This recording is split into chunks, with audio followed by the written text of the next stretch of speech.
Jadi kami justru melihat itu tidak kayak anak tiri dengan anak sungguh gitu ya.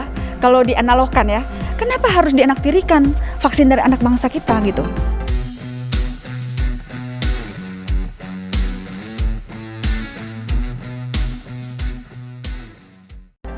Assalamualaikum warahmatullahi wabarakatuh. Halo sahabat MOC, ketemu dan berjumpa lagi di Mas Oji Channel. Teman-teman semuanya, kita jadi bingung gitu ya. Banyak orang yang sudah menunggu-nunggu kenapa vaksin Nusantara ini yang katanya sudah diklaim menjadi vaksin yang paling ampuh untuk bisa menangkal varian baru virus corona, mulai dari varian Delta, varian Lambda, yang sudah diklaim bahwa termasuk vaksin yang aman. Dan ternyata sampai hari ini kita belum mendengar izin dari Badan POM dikeluarkan.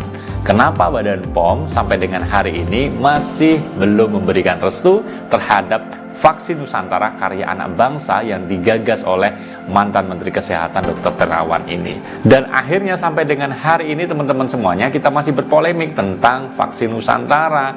Izinnya belum keluar tetapi sudah banyak tokoh-tokoh yang menggunakannya. Nah, kita mencari informasi, sebenarnya kenapa sih?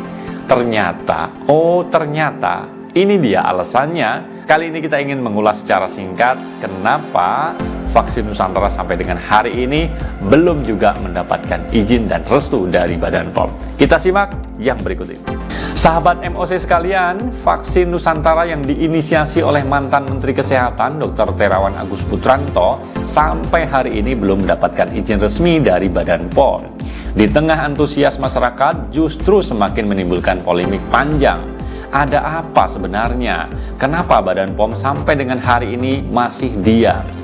Meski demikian, nyatanya riset dan penelitian dari vaksin Nusantara tetap melaju, meski Badan Pengawas Obat dan Makanan atau Badan POM tidak kunjung mengeluarkan restu. Kenapa selama ini Badan POM belum memberi izin? Karena sejak awal uji klinis tahap 1, Badan POM sudah menolak dan tidak mendukung, apalagi untuk dilanjutkan sampai ke fase kedua.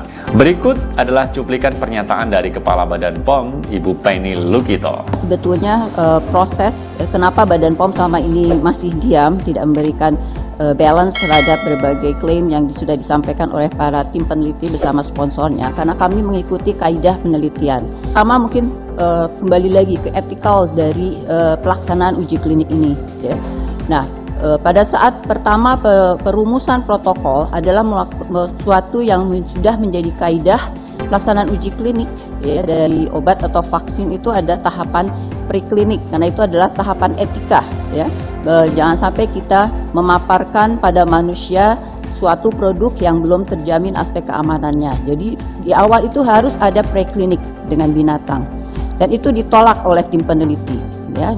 Pada saat tersebut ditolak oleh tim peneliti, akhirnya kami memberikan PPUK conditional, artinya adalah dilakukan bertahap ya, 3 subjek.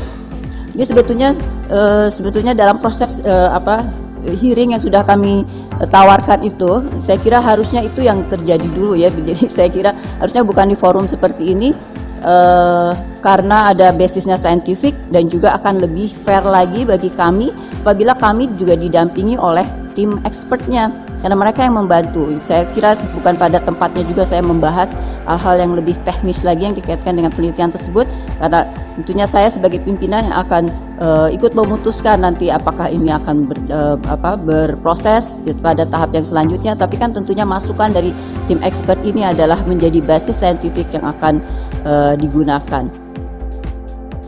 Sahabat MOC sekalian, Badan POM menolak, alasannya utama adalah karena adanya syarat yang tidak terpenuhi. Menurut Badan Pengawas Obat dan Makanan, ada beberapa syarat yang belum terpenuhi, diantaranya adalah uji kliniknya, proof of concept yang belum memenuhi kriteria standar ketetapan vaksin yang berlaku. Juga tadi pernyataan dari Kepala Badan POM, Penny Lukito, menyatakan bahwa preklinik dalam vaksin ini harus melalui prosedur diujikan kepada binatang terlebih dahulu. Uji klinis tahap 2 sudah selesai sejak bulan Juni dan hasilnya dinyatakan aman dan baik.